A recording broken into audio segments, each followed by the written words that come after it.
পুরুলিয়া জেলায় স্বাস্থ্য দপ্তরের ভুয়ো নিয়োগপত্রে খবর সামনে আসায় চাঞ্চল্য ছড়িয়েছে। ভুয়ো নিয়োগপত্রর সুপারিশ সংক্রান্ত একটি চিঠি তাকে দেওয়া হয়েছে, এমনই অভিযোগ নিয়ে পুলিশের দ্বারস্থ হলেন খোদ জেলার মুখ্য স্বাস্থ্য আধিকারিক। জেলা মুখ্য স্বাস্থ্য আধিকারিক অশোক বিশ্বাসের অভিযোগ, মেডিকেল কলেজে নিয়োগপত্র দেওয়ার কোনো ক্ষমতা নেই তার, আর এখন সুপ্রিম কোর্টে মামলা চলার কারণে নিয়োগ বন্ধ রয়েছে। তাছাড়া যা নিয়োগ তা নিয়ম মেনে হয়, তার জন্য কমিটি রয়েছে। অনলাইনে বিজ্ঞপ্তি প্রকাশ করা থেকে শুরু করে পরীক্ষা সব হয়। আর এই ভুয়ো নিয়োগপত্র দেওয়ার ক্ষেত্রে যে সই করা হয়েছে তাও জাল, এমনকি মেমো নম্বরও যা দেওয়া হয়েছে তা ব্যবহার হয় না। থানায় লিখিত অভিযোগ করা হয়েছে, এর পেছনে কারা রয়েছে পুলিশ খুঁজে বের করুক বলে দাবি তার। উল্লেখ্য, পুরুলিয়া সদর থানার দায়ের করা লিখিত অভিযোগে জেলা মুখ্য স্বাস্থ্য আধিকারিক দাবি করেছেন যে ওই ভুয়ো নিয়োগপত্রটি তাকে পুরুলিয়া মেডিকেল কলেজের সুপার পাঠিয়েছেন হোয়াটসঅ্যাপের মারফতে বুধবার দুপুরে।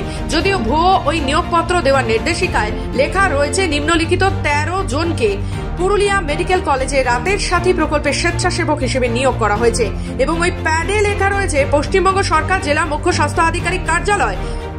নিচে লেখা মুখ্য স্বাস্থ্য আধিকারিকের সই ও স্ট্যাম্প রয়েছে। যদিও জেলা মুখ্য স্বাস্থ্য আধিকারিকের দাবি সবকিছু জাল করা হয়েছে। যেদিনের সই সেদিন তিনি অসুস্থ ছিলেন বলেও জানিয়েছেন তিনি।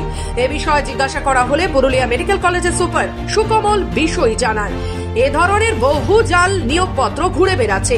মুখ্য স্বাস্থ্য আধিকারিকের সই পর্যন্ত নকল করা হচ্ছে। ওটা পাওয়ার পর যাতে আইনি ব্যবস্থা নেওয়া হয় তার জন্যই জেলা মুখ্য স্বাস্থ্য আধিকারিকের কাছে পাঠিয়েছিলাম। জন্ম সার্টিফিকেট পর্যন্ত নকল করা হচ্ছে। কেউ এসব করছে, পুলিশ বিষয়টি তদন্ত করে দেখুক। সিএমওইচের অর্ডার করা এরকম একটি তালিকা তার হোয়াটসঅ্যাপের, আমার হোয়াটসঅ্যাপে একটা এরকম কপি আসে।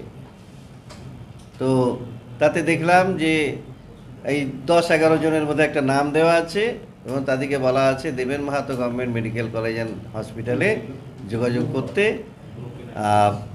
অ্যাপয়েন্টমেন্টের জন্যে। তো এইটা দেখেই আমার সিএমওইচের কাছে আমি পাঠালাম, কপিটা পাঠিয়েছি সিএমওইচের কাছে দেখার জন্যে। এটা পুলিশের কাছে এফআইআর করা আছে, তারা তদন্ত করছে, সেটা তদন্ত করলে বোঝা যাবে কি হয়েছে।